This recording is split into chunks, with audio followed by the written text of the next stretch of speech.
조갑제TV 시청자 여러분 안녕하십니까. 2020년 3월 31일 총선을 투표일을 15일 앞둔 오후입니다. 요 앞에 최보식 기자가 만난 사람에 등장한 민경우 전 범민련 사무처장의 토로를 제가 소개를 해드리고 있습니다. 이분은 두 번 간첩 사건으로 구속 기소되어 가지고 실형을 살고 나왔고 두 번 좌파 정권 때 사면 복권되었던 사람인데 최근에 전향서를 쓰고 완전히 지금 돌아서 가지고 조국 사퇴 집회에는 마이크를 잡고 조국을 비판하고 법을 무시하는 진보는 진보가 아니다. 아주 핵심적인 이야기를 하고 있는 분인데 조선일보 최보식 기자가 만난 사람에 등장해서 지금까지 어떤 주사파 출신도 할 수 없었던 아주 심도 있는 비판을 하고 있습니다. 이걸 지금 제가 소개를 해드리는데 이게 두 번째입니다. 이 최보식 기자가 이렇게 아픈 질문을 했습니다. 당신은 그때 민족통일운동을 했다고 생각하겠지만 오히려 북한 주민을 탄압해온 세습 독재 정권에 봉사한 것이 아니었을까요? 물론 그때는 생각이나 지적 역량이 미치지 못했을 수 있겠지만 아픈 지적입니다. 여기에 대해서 민경우 씨는 이렇게 대답을 했습니다.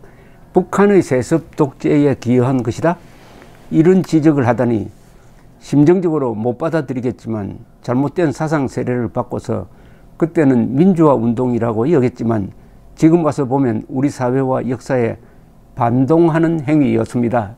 라고 솔직하게 고백을 합니다. 바로 주사파, 친북, 종북 세력이 수구 반동 세력이었다는 고백이죠. 그 고백을 바로 거기에 몸담았던 사람이 하고 있으니까 진실성이 있습니다. 최보식 기자는 여전히 북한 정권에 대해 운동권 시절 감성이 남아있는지 아니면 전향한 것인지 분명하지 않습니다. 라고 지적을 하니까 비로소 민경우 씨는 나는 출소한 뒤로 보안 관찰 대상이었습니다. 반성과 전향을 안 했습니다. 민주화 운동의 연장선에서 해왔기 때문에 전향 이유가 없다고 생각했습니다. 그러니까 북한을 도와주는 간첩도 이것도 민주화 운동이라고 한때 생각했다는 거죠. 많은 사람이 지금도 그렇게 생각하고 있을 것입니다. 그러나 이분은 달랐다 이겁니다. 하지만 학원을 꾸려가고 현실에 부딪히면서 내 과거의 운동에 문제가 많다는 것을 깨달았습니다. 문재인 정권이 들어선 뒤 전향서를 제출했습니다. 이게 중요합니다. 전향하는 마음이 있다가도 문재인 정권이 들었으면 이제는 전향할 필요가 없다. 내가 역시 민주화 운동을 했구나 이렇게 생각할 텐데 이분은 문재인 정권이 들어서니까 아예 전향을 해버렸다는 겁니다. 그런 점에서 이분의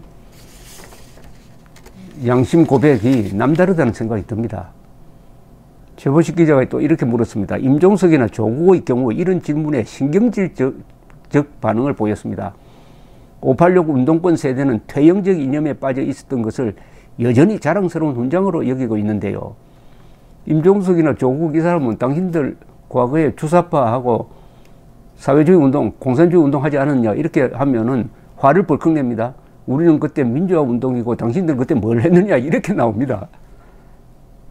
거기에 대해서 그러면은 두 차례에 걸쳐 간첩 사건에 연루되어 확정 판결을 받고 감옥 살고 4년 감옥 살고 나온 민경우 씨는 뭐라고 대답을 할까요? 이분은 이제 전향을 했습니다. 이렇게 대답을 하고 있습니다.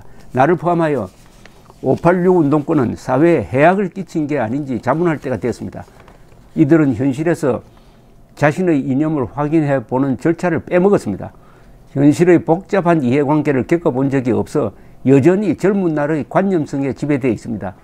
내가 정신 차리게 된 것은 직접 학원을 꾸려 돈을 벌어보면서였습니다. 누군가로부터 돈을 받아내야 하고 또 돈을 주어야 하고 그게 전쟁이었습니다. 돈에 얽히면서 인생을 많이 배웠습니다. 아주 솔직한 고백입니다. 지금 386, 이제는 586이 되는데 이 운동권 사람들은 땀을 흘려 돈을 벌어본 적이 없다 이거예요. 그러니까 과거에 80년대 가지고 있던 주사파, 공산주의, 계급투쟁론, 이 관념에서 아직도 해방된 적이 없고 해방될 수 있는 기회를 잡지 못했다는 겁니다.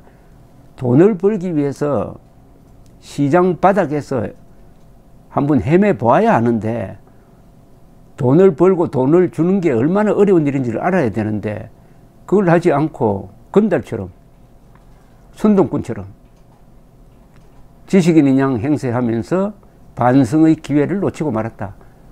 그들이 가지고 있던 반동적 턱도 없는 생각이 현실에 부딪히면 얼마나 허무한지를 알지도 못하고 아직도 동굴 안에 갇혀 있다.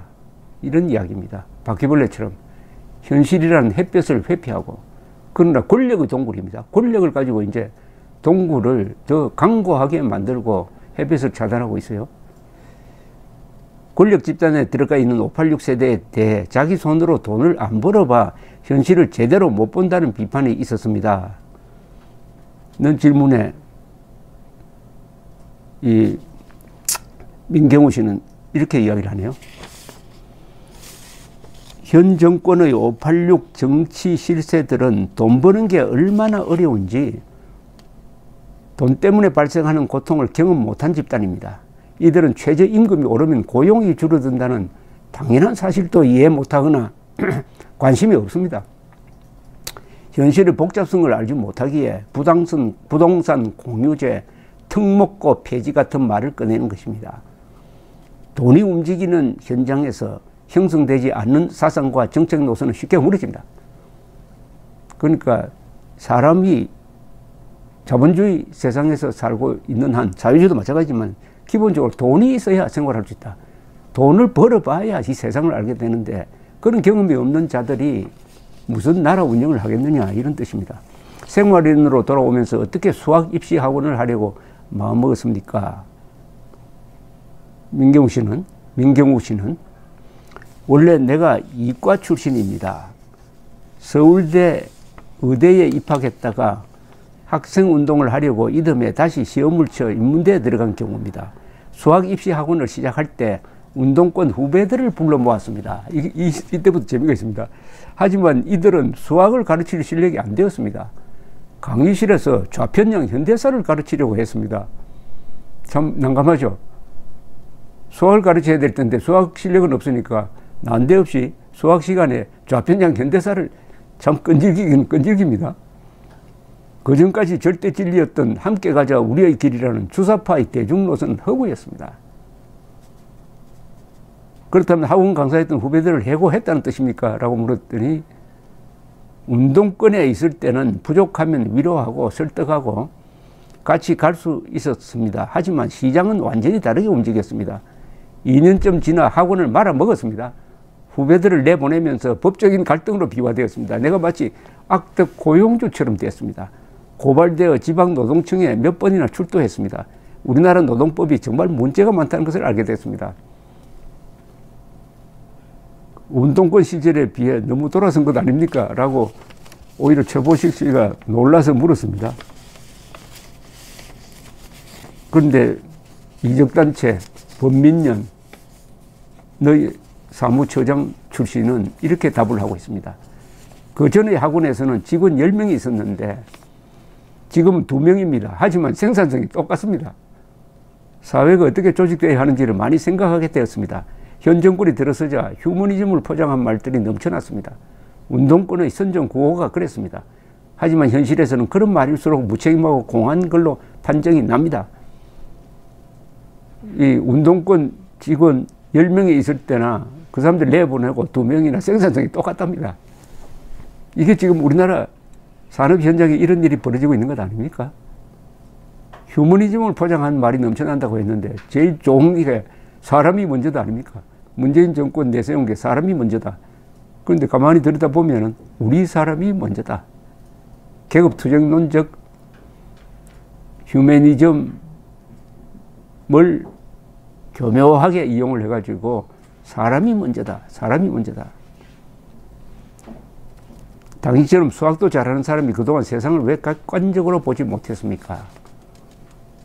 여기에 대한 이 민 전 사무처장의 답은 이 자녀 교육을 하는 부모들에게 많은 시사를 줍니다. 이렇게 대답을 합니다. 20대 초반에 누군가로부터 주입받았거나 책에서 읽었던 편향된 지식에서 못 벗어났던 것입니다. 참 뼈아픈 반성입니다. 그 시절 안목 있는 선배가 이런 말을 한마디라도 해주었으면 큰 재력가 있던 부모님은 이런 이념의 세계에 대해서 몰랐습니다. 아버지가 억지로 나를 미국 유학이라도 보냈으면 내 삶은 달라졌을 것입니다. 이게 참 찡한 이야기입니다. 책, 그러니까 책이 중요하죠. 편향된 책, 해방전후사의 인식이라든지 이영희 씨가 쓴 전환시대 논리라든지 완전히 좌편향된 책을 잘 읽고 그게 심취하다가 보니까 인생을 망치게 됐다. 그때 왜 선배나 부모가 좀 지도를 해줬으면 하는 이런 아주 자기 인생 한 수십 년을 망가뜨리고, 그러나 이제 다시 이분은 전향을 했으니까 새로운 삶이 기다리고 있겠지만 그런 이야기입니다. 얼마나 독서가 중요한지, 얼마나 이념적 지도가 중요한지. 그러니까 이런 말이 있지 않습니까? 공산주의자가 되는 사람은 머리도 나쁘고 정직하지도 못하다. 머리도 나쁘고 정직하지도 못하답니다. 머리가 좋으면 절대 공산주의 선동에 안 넘어간다. 그리고 선동에 넘어갔더라도 정직한 사람은 곧 헤어나온다. 그러니까 공산주의자는 머리도 나쁘고 정직하지도 못하다. 이런 이야기인데, 마지막 질문이 이렇습니다. 뒤늦게 미국 등 바깥 세상을 구경했을 때 어떻던가요? 하니까 아직도 해외 나가본 적이 없습니다. 그전에는 보호관찰 대상이라 제약이 있었습니다. 이제는 의혹이 없어졌습니다. 이 좌파들은 이 김일성도 해외여행 경험이 거의 없습니다. 비행기 타는 걸 두려워하니까. 김정은도 마찬가지입니다. 우물한 개구리들입니다. 이 특이합니다. 공산주의, 사회주의, 이들은 해외여행을 가는 걸 싫어합니다. 가면은 아주 촌사람이 되어버리죠. 무능함이 드러납니다. 자기가 알고 있는 지식이 해외에 나가면 현실과 부딪혀가지고 완전히 다 박살이 나버립니다. 그러니까 두려워하는 거죠. 한국은 해외여행을 제일 많이 한 이승만 대통령이 세웠어요. 해외여행을 거의 하지 않은 김일성이 세운 북한과 여행을 많이 한 이승만이 세운 나라의 차이가 바로 대한민국과 북한의 차이입니다. 제발 이 주사파 출신들, 종북 좌파 세력들, 이 사람들 해외에 보내가지고 돌리는 그런 무슨 재생 프로그램이라도 있어야 된다는 생각이 들었습니다. 어제 조선일보에 실렸던